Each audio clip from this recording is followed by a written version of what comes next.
Hello, and welcome to this episode of the Human Instrument Mastery podcast. And today we're going to go deeper into the programming process of the instrument. In the last episode, we talked about the wall of separation.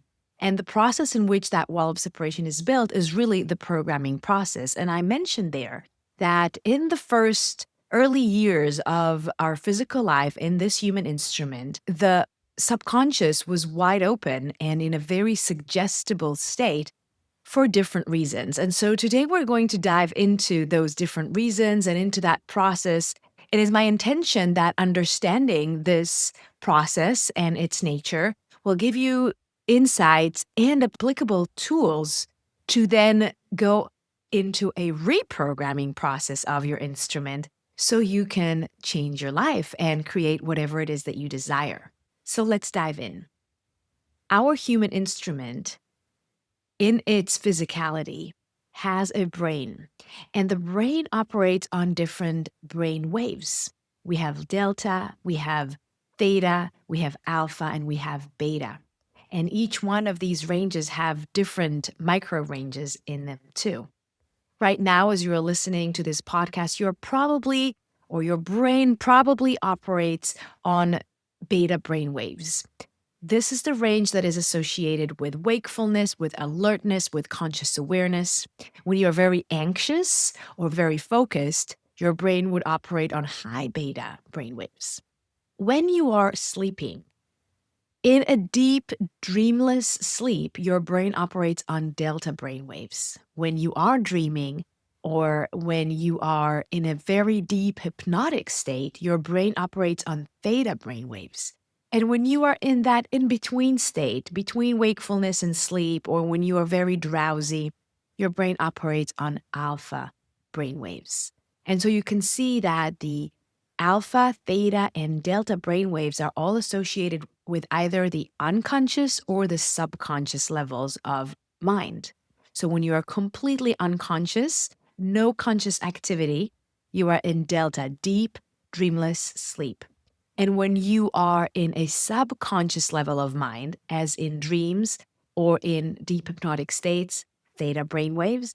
And when you are in between, it is the alpha brainwaves. So your brain goes from delta to theta to alpha to beta, or the other way around, as you move through these levels of consciousness and levels of mind.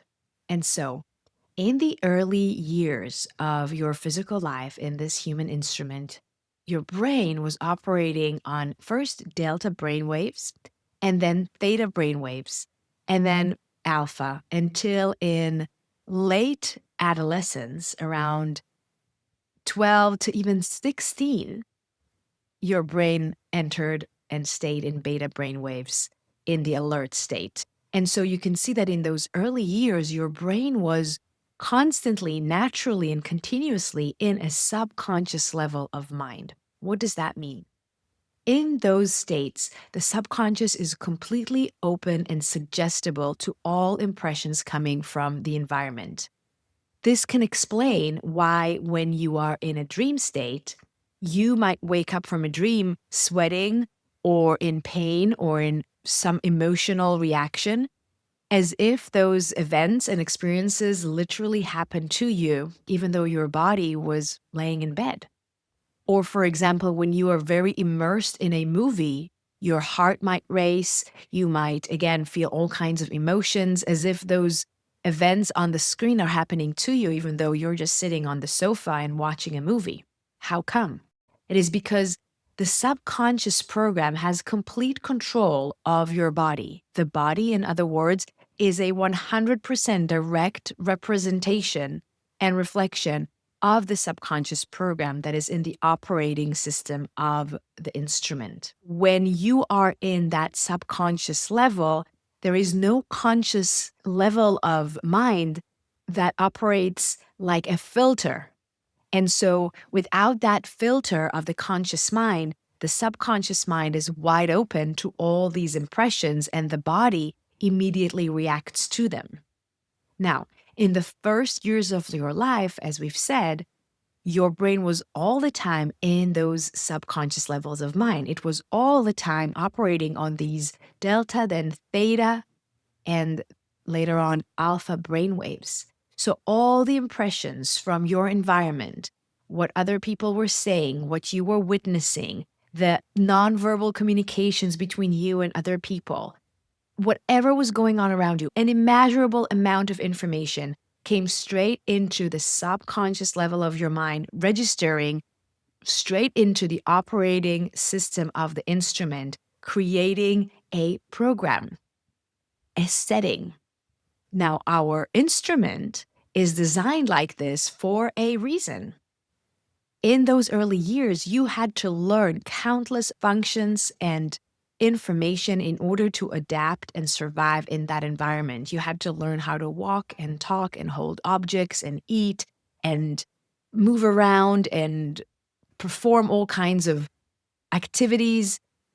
And you had to learn all that in a way that you will not need to consciously think about each and every one of those functions and activities in order to perform them. And so the instrument is designed in a way that during those years when you need to learn all that information quickly and operate it automatically, you will receive all of it straight into the operating system of the instrument, and it becomes a subconscious program that allows the instrument to operate automatically in a way that is supportive of its adaptation and survival in the environment. But then all of the other information, again, all that nonverbal communication and verbal communication, all the behaviors, all the concepts, beliefs, ideas that were in that environment went straight into the operating system and into that subconscious program long before the conscious mind was fully developed and long before you had the capacity, ability, and conscious awareness to filter and choose which concepts and ideas to accept and which to reject.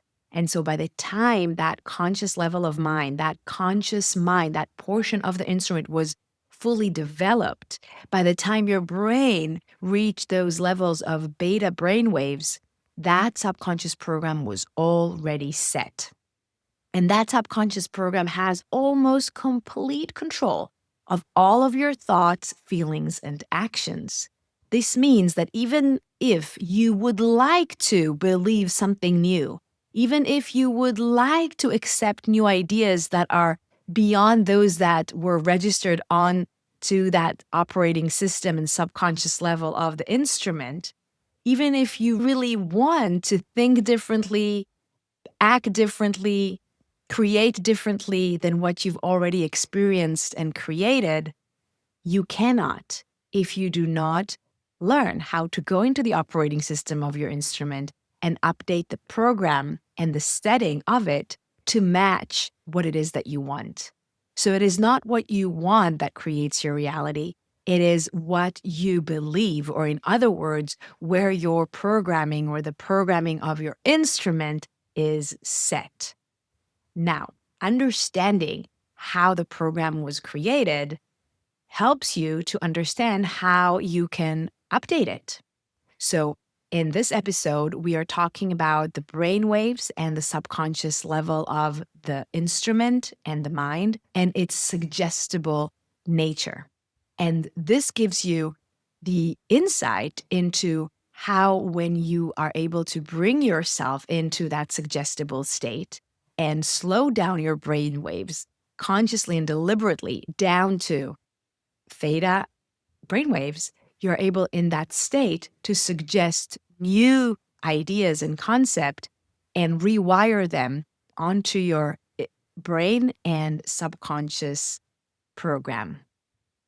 And so one way to reprogram the subconscious mind, one element in this process is to indeed go into those states, and in those states visualize and suggest new ideas, new concepts, and new images, and register them onto the operating system of the instrument. There are more ways in which we can and want to reprogram the subconscious mind.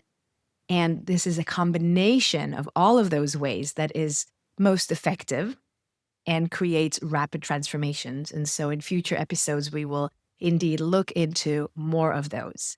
What I would love for you to take from this episode is firstly the understanding of the nature of the instrument and the programming process it went through in those early years. Number two, how that subconscious program and its setting impacts and controls all of your thoughts, feelings, and actions, and therefore everything that you create in your life. You can consider that program like a thermostat, and wherever that thermostat is set to whatever temperature, that is the temperature that would be in, let's say, the room where the heating is, and the thermostat is controlling the heating. So no matter what happens, the thermostat system will kick in to bring the temperature back in the room to where it is set. This is called a cybernetic system. And your subconscious program is also a cybernetic system. Dr. Max Maltz called it a psychocybernetic system.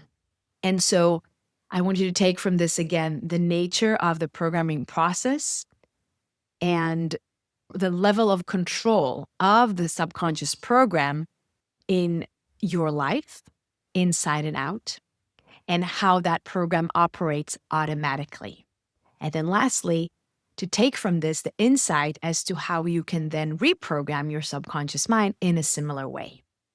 So if you want to practice going into that meditative state and in that deep hypnotic meditative state, reprogram your subconscious and suggest new ideas and images that support your desire, your well-being, and what you want to create in your life, then please reach out to me on Instagram and let me know that you want access to a set of meditations that will help and guide you in that direction.